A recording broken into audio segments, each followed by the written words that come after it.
បាទសូមគោរពនឹងជម្រាបសួរដល់ពុកម៉ែបងប្អូនទាំងអស់គ្នាថ្ងៃនេះខ្ញុំបាទ Mr. Heng Cooking នឹងនាំមកនៅជាមួយនឹងម្ហូបមួយគឺឆាបន្លែគ្រប់មុខជាមួយនឹងកោសមាន់បាទចំពោះម្ហូបនេះដែរដំបូងឡើយគឺយើងត្រូវប្រើខ្ទឹមសរំលីងជាមួយនឹងរួមជាមួយប្រេងឆាបន្ទាប់មកទៀតយើងនឹងប្រើជាមួយនឹងប្រេងខ្យងបាទខ្ញុំនឹងបន្ថែមជាមួយប្រេងខ្យងដាក់ម្មុំទៅតាមការចូលចិត្តរបស់បងប្អូនព្រោះប្រេងខ្យងវាជួយឲ្យបន្លែយើងទន់បាទបន្ទាប់មកយើងប្រើទឹកត្រីបន្តិចទៀតទៅបាទបន្ទាប់មកទៀតខ្ញុំនឹងថែមជាមួយនឹងទឹកស៊ីអ៊ីវបាទយើងបន្ថែមបន្តិចទៅទៅតាមការចូលចិត្តរបស់បងប្អូនលេខលោកតាមនំទៅយើងកូរវាបន្តិចយើងថែមជាមួយនឹងម្សៅស៊ុបបាទម្សៅស៊ុបរ៉ូឌីបាទយើងដាក់ថែមរ៉ូឌីបន្ថែមទៅដើម្បីបង្កើនរសជាតិយើងដាក់ប៊ីចេងបន្តិចទៀតទៅបាទរួមជាមួយនឹងស្ករសបន្ថែមទៀតបាទបន្ទាប់មកយើងក៏ច្បល់យើងកូរយើងអីទៅដើម្បីវាចូលជាតិជាមួយគ្នាឲ្យវាឈ្ងុយបាទបន្ទាប់មកទៀតយើងក៏ចាក់កោសមាន់ចំពោះកោសមាន់នេះដែរគឺខ្ញុំបានប្រើជាមួយនឹងកោសនិងថ្លើមបាទចំនួនកន្លះគីឡូហើយយើងក៏បានធ្វើការចម្អិនវាជាមុនយើងស្ងោរយើងអីជាមួយនឹងគល់ស្ក្រៃដេងទឹកក្រូចដើម្បីបំបត្តិក្លិនផងដែរដូច្នេះការឆារបស់យើងនឹងទទួលបាននៅរសជាតិប្លែកបាទដោយសារវាមិនមានក្លិនថ្លើមនិងកោសឲ្យទេគឺវាឆ្អិនបន្ទាប់មកទៀតយើងបន្ថែមបាទ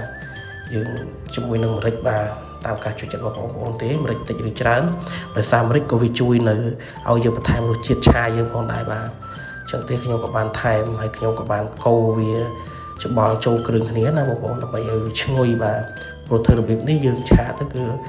យើងបំបត្តិក្លិនបាទរបស់កោសមាន់នេះនឹងឡើងហើយយើងពោះកោសមាន់នោះទៀតក៏ខ្ញុំបានធ្វើជាឆូតយើងហាន់វាជាផ្កាណានេះខ្ញុំបន្ថែមទឹកសបន្តិចបាទដើម្បីទឹកជាយើងហ្នឹងដើម្បីឲ្យយើង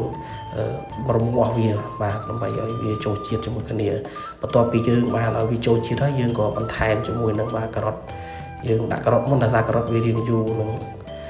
មិនងាយនឹងទន់អញ្ចឹងទេយើងបន្លែយើងដាក់ការ៉ុតមុនទៅមកបាទយើងដាក់បន្ថែម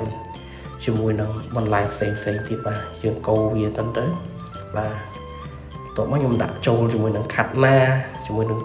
ពោតបាទពោតយើងបដូរពោតខ្ចីបងប្អូនដើម្បីនិយាយទៅឆាបន្លែដែរគឺយើងជ្រើសរើសអាហារឬជ្រើសរើសបន្លែដែលវា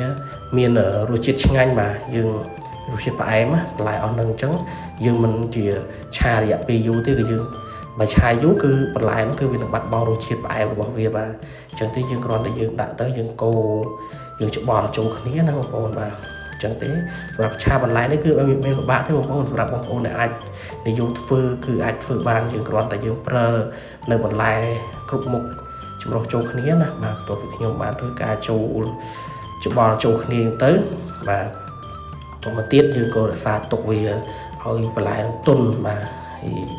ដើម្បីបន្ទាប់មកខ្ញុំនឹងបន្ទាប់ពីយើងចម្អិនផ្លែតយើងក៏បន្ថែមជាមួយនឹងផ្សិតជាមួយនឹងម្ទេសផ្លោកបាទជាមួយនឹងម្ទេសពណ៌យើងនឹងដើម្បីយកពណ៌ហើយយករសជាតិបន្ថែមទៀតបាទបន្ទាប់មកខ្ញុំនឹងធ្វើការកូរវាបន្ថែមទៀតឲ្យវាចូលជាតិដើម្បីធ្វើបន្លែនឹងទន់បងប្អូនបាទនិយាយទៅសម្រាប់ឆាបន្លែដែរបងប្អូនអាចធ្វើបានដោយខ្លួនឯងតែយើងទៅហាងក៏បន្លែក៏ថ្លៃដែរសម្រាប់មុខម្ហូបមួយចាននេះខ្ញុំធ្លាប់ហូបដូចជាចន្លោះពី10000ទៅ20000ដែរបាទតាមចានធំចានតូចបងប្អូនបាទហើយណាមួយយើងអាចថាយើងចង់ហូបយើងធ្វើនៅផ្ទះខ្លួនឯងយើងប៉ុន្តែខ្ញុំចំណាយអស់តែត្រឹមអត់ដល់$5បងប្អូនយើងបានច្រើនមែនទែនព្រោះយើងដួសមួយចាននោះច្រើនចានណាហើយយើងឆាយ៉ាងទៅគឺនិយាយទៅមានរសជាតិឆ្ងាញ់បងប្អូនបាទហើយការនិយមរសជាតិបែបណាគឺបងប្អូនអាចថែមថយតាមជាក់ស្ដែងបាទចំពោះខ្ញុំនេះគឺយើងដាក់បាទជីវ៉ាន់ស៊ុយនិងម្ទេសនិងស្លឹកខ្ទឹមបាទដើម្បីយើងបញ្ចប់នៃការចម្អិនរបស់យើងបងប្អូនបាទអញ្ចឹងទេវាអត់មានពិបាកទេបងប្អូនគ្រាន់តែមើលប៉ុណ្ណឹងគឺបងប្អូនអាចធ្វើបានដោយខ្លួនឯងនៅតាមផ្ទះបាទដូច្នេះវាកាត់បន្ថយការចំណាយដែលយើងចង់ហូបឆាបន្លែដែលយើងត្រូវទៅហាងអត់ចាំបាច់ទេគឺយើងអាចធ្វើបានដោយខ្លួនឯងនៅផ្ទះផ្ទាល់តែម្ដងបាទបន្ទាប់មកខ្ញុំដួសដាក់ចានបាទអញ្ចឹងទេគឺការចម្អិនរបស់យើងគឺចប់សូមអរគុណបងប្អូនដែលបាននិយមតាមដានទស្សនា Mr. Heng Cooking របស់ខ្ញុំតាំងពីដើមដល់ចប់ហើយខ្ញុំក៏នឹងមានមុខហូបថ្មីទៀតខ្ញុំនឹងធ្វើការចែកម្លែកតាមរយៈ page ខ្ញុំផ្ទាល់បងប្អូនបាទសូមអរគុណសូមជម្រាបលា